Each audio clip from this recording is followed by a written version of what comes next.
You, John Fitzgerald Kennedy, do solemnly swear.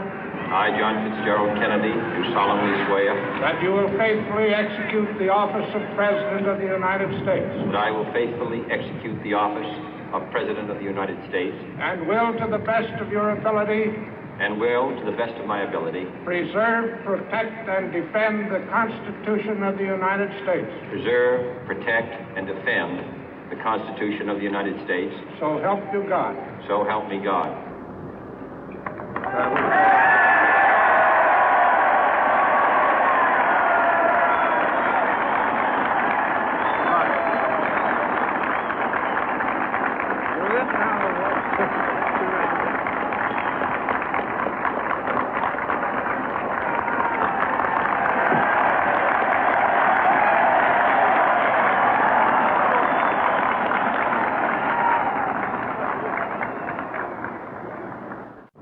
Vice President Johnson, Mr. Speaker, Mr. Chief Justice, President Eisenhower, Vice President Nixon, President Truman, Reverend clergy, fellow citizens.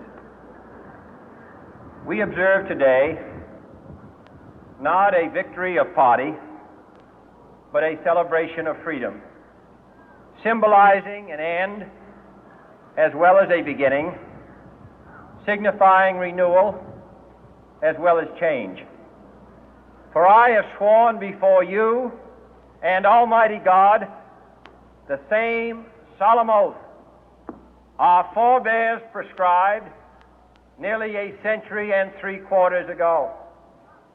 The world is very different now, for man holds in his mortal hands the power to abolish all forms of human poverty and all forms of human life. And yet the same revolutionary beliefs for which our forebears fought are still at issue around the globe. The belief that the rights of man come not from the generosity of the state, but from the hand of God. We dare not forget today that we are the heirs of that first revolution. Let the word go forth from this time and place to friend and foe alike that the torch has been passed to a new generation of Americans born in this century, tempered by war, disciplined by a hard and bitter peace, proud of our ancient heritage, and unwilling to witness or permit the slow undoing of those human rights to which this nation has always been committed and to which we are committed today at home and around the world.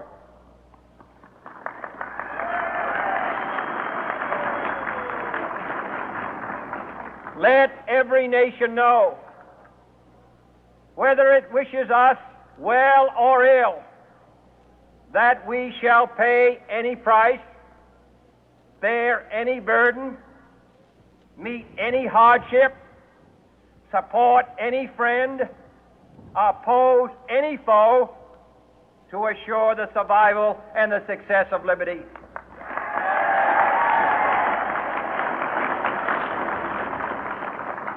This much we pledge and more.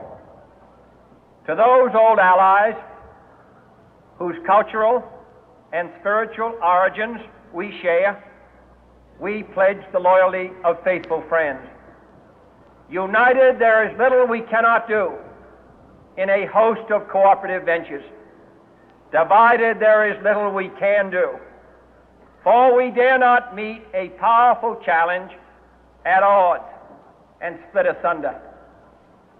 To those new states whom we welcome to the ranks of the free, we pledge our word that one form of colonial control shall not have passed away, merely to be replaced by a far more iron tyranny.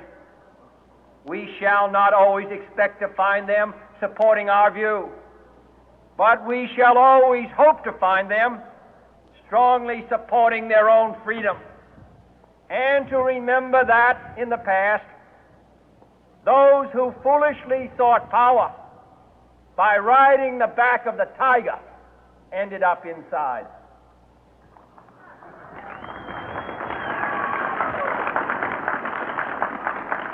To those people in the huts and villages of half the globe struggling to break the bonds of mass misery, we pledge our best efforts to help them help themselves for whatever period is required, not because the communists may be doing it, not because we seek their votes, but because it is right.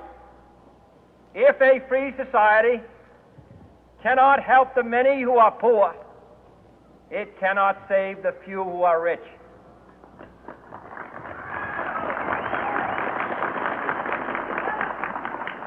To our sister republics south of our border, we offer a special pledge to convert our good words into good deeds, in a new alliance for progress, to assist free men and free governments in casting off the chains of poverty. But this peaceful revolution of hope cannot become the prey of hostile powers. Let all our neighbors know that we shall join with them to oppose aggression or subversion anywhere in the Americas. And let every other power know that this hemisphere intends to remain the master of its own house.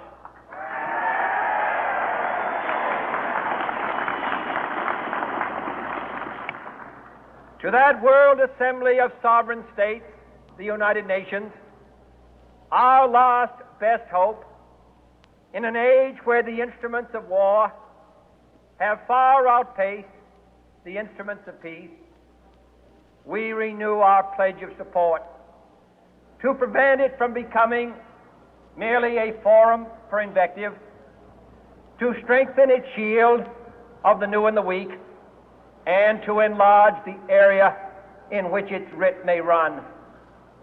Finally, to those nations who would make themselves our adversary, we offer not a pledge, but a request that both sides begin anew the quest for peace.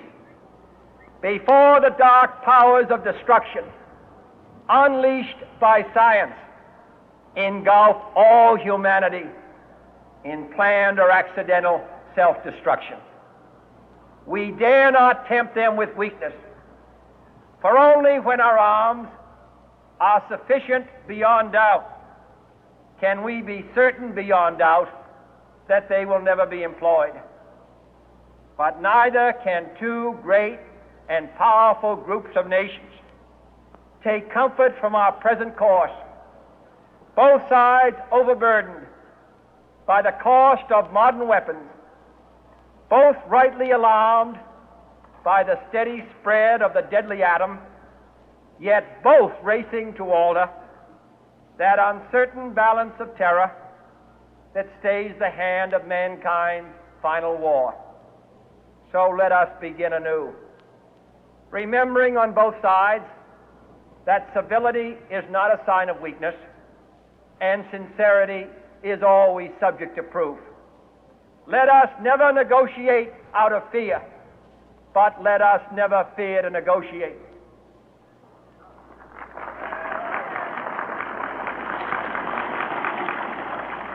Let both sides explore what problems unite us, instead of belaboring those problems which divide us.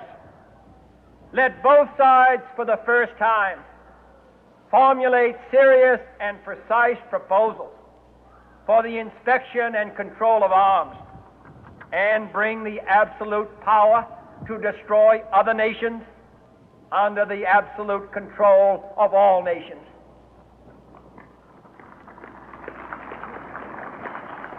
Let both sides seek to invoke the wonders of science instead of its terrors. Together, let us explore the stars, conquer the deserts, eradicate disease, tap the ocean depth, and encourage the arts and commerce. Let both sides unite to heed in all corners of the earth the command of Isaiah to undo the heavy burden and let the oppressed go free. And if a beachhead of cooperation may push back the jungle of suspicion, let both sides join in creating a new endeavor, not a new balance of power, but a new world of law, where the strong are just and the weak secure and the peace preserved. All this will not be finished in the first 100 days, nor will it be finished in the first 1,000 days, nor in the life of this administration, nor even perhaps in our lifetime on this planet. But let us begin.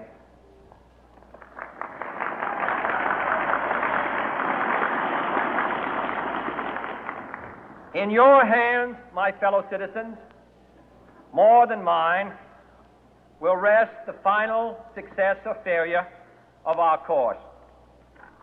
Since this country was founded, each generation of Americans has been summoned to give testimony